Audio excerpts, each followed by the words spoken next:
Boa noite a todos os irmãos aqui presentes. Boa noite aos irmãos que nos assistem através das nossas redes sociais. Mês de outubro é um mês muito especial, para nós espíritas, pois é considerado o mês espírita, e para nossa casa mais especial ainda, pois é o mês que completamos o aniversário da nossa fundação. Minha primeira frase eu disse que é especial para nós espíritas. E aí, depois que eu raciocinei sobre isso, eu fiquei pensando, depois que eu emiti essa frase, eu fiquei pensando, o que é ser espírita? E aí eu fui em busca de leituras para entender e para eu ter uma visão pessoal do que é ser espírita. Para mim, o que significa ser espírita? E não apenas nas definições que a gente vê em centenas e centenas de livros.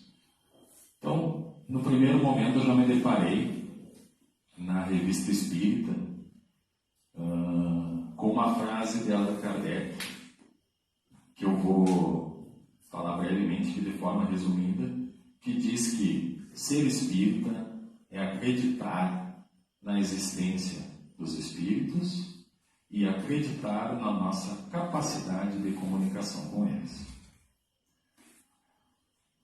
Pois bem, vocês vão perceber que hoje eu vou falar muito em frases e exemplos, porque ao longo do tempo que eu fui tentando compreender e definir o que é ser espírita, eu fui me deparando com muitas definições, muitas frases, muitos exemplos que eu usei para chegar a uma, digamos assim, humildemente, uma conclusão. Logo adiante, então, me deparei com uma frase dita por Chico Xavier, certa feita, que dizia o seguinte: se Kardec tivesse dito fora do Espiritismo não há salvação, talvez eu tivesse seguido por outro caminho. Mas graças a Deus, Kardec disse, fora da caridade não há salvação. Ou seja, fora do amor não há salvação. Então, eu trouxe aqui um livro que, por coincidência, o título é Fora da Caridade Não Há Salvação. E eu vou ler uma passagenzinha breve dele para vocês. Analisemos um trecho do Evangelho segundo o Espiritismo, em que Kardec diz isto textualmente. É que a caridade está ao alcance de toda a gente, do ignorante ao sábio, do rico como do pobre, e independente de qualquer crença particular. Faz mais. Define a verdadeira caridade. Mostra não só na beneficência, como também no conjunto de todas as qualidades do coração, da bondade e na benevolência para com o próximo. Então, eu fiquei me perguntando o que é ser caridoso. Será que é apenas doar? Muitas vezes a gente tem o hábito de doar aquilo que nos abunda, ou que nos sobra. A gente vai lá e doa um par de sapato, porque aquele ali já está velhinho, está surrado, não vai mais me fazer falta. Afinal, eu tenho 10, 12 pares, alguns novos, alguns dentro da caixa que eu quero usar, então vou liberar espaço e vou doar aquele surradinho. Será que se nós tivéssemos apenas 2 pares de sapatos, nós teríamos a capacidade de doar um? É uma pergunta que eu faço. Eu acredito, então, depois de algumas leituras, que a verdadeira caridade está em doar aquilo que nos é finito, e que nós sabemos que é finito. E que desde o momento do nosso nascimento, nós sabemos que é finito, que é o nosso tempo. Nós nascemos já numa corrida contra o relógio. Nós sabemos que nós podemos estar aqui por 80 anos, 40 anos, 20 anos, 10 anos, 10 horas ou 10 minutos. A gente não sabe quando, mas a gente sabe que o nosso tempo vai diminuindo a cada dia que passa. Então, eu acredito que a verdadeira caridade é nós doarmos o nosso tempo, seja ele para conversar com o irmão, para escutar, para falar, ou até mesmo para praticar a assistência, né? Seja levar doações para os irmãos mais necessitados, seja doar algo que nós temos na nossa casa, enfim. Tudo isso tem em comum que nós estamos doando o nosso bem mais precioso, que é o tempo. E será que nós temos que doar apenas para os outros? Que nós temos que ser benevolentes apenas com os outros? Ou conosco mesmos? Muitas vezes nós nos cobramos, nos exigimos a perfeição e esquecemos que nós somos humanos e totalmente imperfeitos. Mas então, como nos tornarmos melhores, já que nós somos imperfeitos? Será que apenas frequentando a casa espírita já basta? Lá em cima dizia que nós precisamos acreditar. Porém, eu penso que além da necessidade de acreditar, nós devemos praticar. Nós devemos pôr em prática tudo, ou melhor, todo aquele conhecimento que nós acumulamos na nossa jornada, seja frequentando uma casa espírita, seja nos estudos. O conhecimento, não estando aliado à prática, ele perde praticamente todo o seu valor. Nós vivemos hoje uma corrida espacial semelhante à que ocorreu na década de 60. Porém, hoje o homem não quer mais chegar à Lua, ele quer chegar a Marte. Então, vamos dizer que, por exemplo, eu sei como chegar a Marte. E aí vocês vão me perguntar, tá, mas tu sabe, mas tu já foi a Marte? Não, não fui. Tu já ensinou alguém a ir até Marte? Não, também não ensinei. Então, de que me adianta eu ter todo esse conhecimento se eu não colocar em prática ou se eu não compartilhar com alguém? E assim é o nosso conhecimento acerca do Espiritismo. Ele precisa ser compartilhado e principalmente praticado. Porque de nada adianta, né, nós sermos esse espírita frequentador da casa e repleto de conhecimento se nós não colocarmos em prática, porque tem mais uma frase que diz assim: a quem é muito dado, muito será cobrado. Então, às vezes, o conhecimento ele vai se tornar um martírio mais do que uma dádiva. Se nós sabemos e mesmo assim erramos, nós erramos consciente. E a cobrança, ela virá.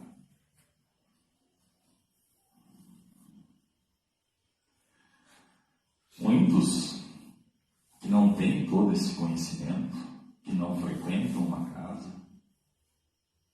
que não trabalham, às vezes são mais espíritas do que muitos frequentadores.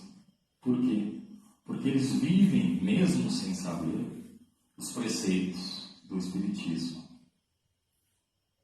Estava escrito e foi dito há pouco, né, que é praticarmos a caridade e o amor. Então, meus irmãos, não adianta nós sermos os melhores mais conhecimento, ser o melhor trabalhador da casa espírita, ao que mais recebe mensagens, ou saindo do âmbito da nossa casa espírita, sermos o melhor funcionário da nossa empresa, sendo que nós somos os piores colegas de trabalho. Ou nós sermos o melhor atleta, o que mais se destaca. Vamos citar o exemplo do Ayrton Senna. Todos conheceram o Ayrton Senna, né? Ayrton Senna da Silva, que desencarnou em 1º de maio, de forma trágica. E foi considerado o melhor piloto de Fórmula 1. Todos os domingos nós sentávamos na sala de casa e ficávamos esperando lá o Ayrton Senna competir contra mais 23 outros pilotos, com a certeza de que ele venceria. Mas ouvindo algumas declarações do Ayrton Senna, eu descobri que o verdadeiro desafio dele não estava no domingo, quando ele competia contra os outros. Estava no sábado. O sábado, cada piloto entrava na pista sozinho, e ali ele tentava diminuir a cada volta o seu tempo. E inúmeras vezes, Ayrton Senna no sábado foi o piloto mais rápido, o que lhe garantia, né, uma posição de sair na frente, de ser o primeiro colocado no grid de largada. Porém, mesmo depois que ele conseguia essa posição, ele retornava para a pista, em busca do quê? De melhorar mais uma vez aquele tempo que ele mesmo tinha feito. O tempo dele já tinha sido melhor, e mesmo assim ele retornava, tentando então cada vez melhorar mais. A competição verdadeira era dele contra ele mesmo. E eu acho, meus irmãos, que ser espírita é isso. É uma tarefa nossa conosco mesmos. É tentarmos dar a melhor volta do que aquela que nós havíamos dado no dia anterior. É tentar sermos melhores do que fomos ontem. Não melhores que os outros, mas melhor do que nós mesmos e melhor do que a nossa versão do passado. E aí, então, quando a gente procura, né, essa melhoria e nos dizemos, então, espíritas, aí surge o julgamento.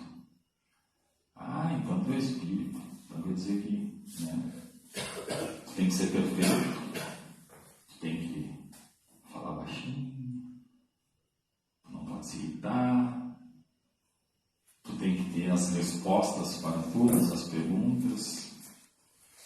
Muitas vezes até as pessoas acreditam que nós temos o poder da comunicação, né, com o plano espiritual, e que logo, em qualquer lugar, nós vamos psicografar uma carta de algum ente querido que partiu. Infelizmente, não é assim, né? Que bom se fosse. Mas antes de nós sermos espíritas, nós somos seres humanos, como qualquer outro, cheios de imperfeições. Talvez o que nos defina e nos diferencie um pouquinho é que nós temos consciência disso e nós estamos em busca, que nem o Ayrton Senna, de nos melhorarmos um pouquinho a cada dia mais, em busca da nossa evolução e da nossa reforma íntima. Mas somos totalmente humanos, totalmente imperfeitos, tal qual a todos os outros irmãos. Mais um exemplo dessa imperfeição, que vocês podem até encontrar na internet, é um vídeo muito engraçado e instrutivo, que em algum momento Chico Xavier, isso está no programa Pinga Fogo, quem quiser procurar, Chico Xavier se encontrava num avião, fazendo uma viagem com várias outras pessoas, e esse avião passou por uma turbulência muito forte e começou a chacoalhar. E as pessoas começaram a entrar em pânico e, como eu disse, nós somos humanos, Chico Xavier também começou a entrar em pânico e começou a rezar, e começou a orar, e começou a se apavorar. Então Emmanuel, que era o seu mentor, surgiu no avião e perguntou para ele: mas o que é isso, Chico? Você está assustando as outras pessoas? E ele disse: mas eu também estou assustado. E eu não quero morrer. E valha-me Nosso Senhor. E não me deixe morrer aqui desse jeito, eu não quero morrer. E Emmanuel chamou a atenção dele.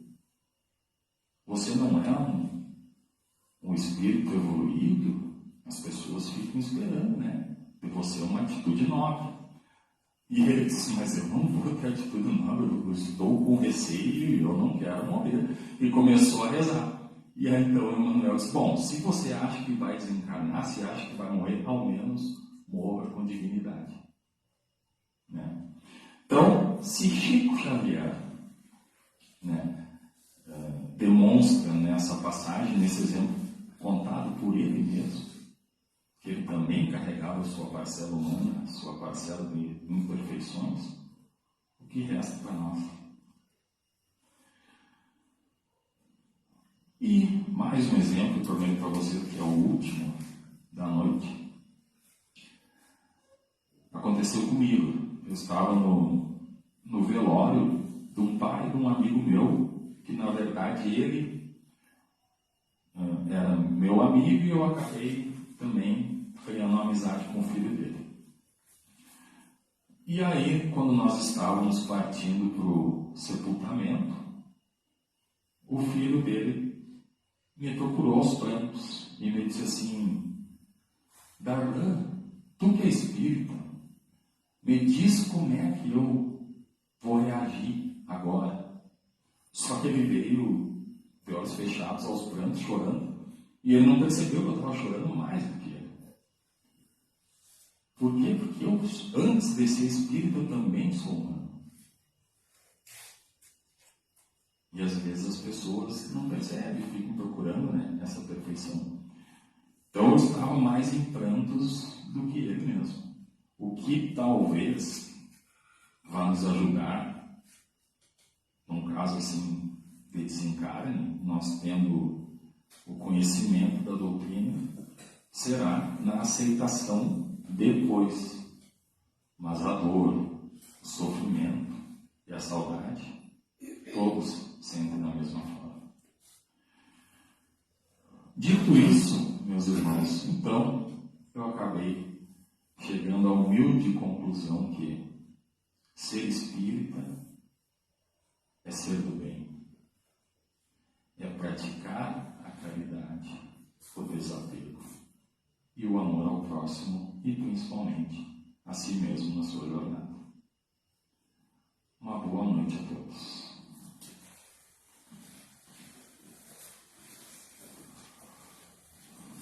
Eu peço aos irmãos